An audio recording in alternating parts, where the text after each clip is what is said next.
ذکر الہی یعنی اللہ کو یاد کرنا ہمارے ایمان کو تقویت دینے کا ایک بہترین ذریعہ ہے۔ ہر وقت اللہ کا ذکر کرنا، تسبیح پڑھنا اور دعائیں مانگنا ہمارے دلوں کو سکون دیتا ہے۔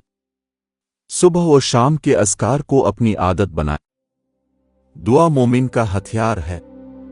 اللہ سے اپنی ہر حاجت مانگیں، اس سے مدد طلب کریں اور اس پر بھروسہ رکھیں۔ ذکر اور دعا کے ذریعے ہم اللہ سے اپنا تعلق مضبوط کرتے ہیں اور اس کی قربت حاصل کرتے ہیں۔ علم حاصل کرنا ایمان کی مضبوطی کے لیے ناگزیر ہے۔ مستند اسلامی ذرائع سے دین کا علم حاصل کریں۔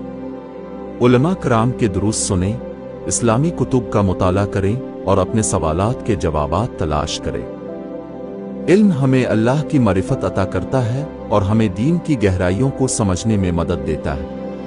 یہ ہمیں شکوک و شبہات سے بچاتا ہے اور ہمارے ایمان کو دلائل کی بنیاد پر مضبوط کرتا ہے۔ گناہوں سے بچنا اور استغفار کرنا ایمان کی مضبوطی کے لیے بہت اہم ہے۔ گناہ ہمارے دلوں پر زنگ لگا دیتے ہیں اور ایمان کو کمزور کرتے ہیں۔ ہر گناہ کے بعد فوراً توبہ کریں اور اللہ سے معافی مانگیں۔ استغفار ہمارے دلوں کو پاک کرتا ہے اور ہمیں اللہ کی رحمت کے قریب لاتا ہے۔ گناہوں سے بچنے کی ہر ممکن کوشش کریں اور اگر غلطی ہو جائے تو فوراً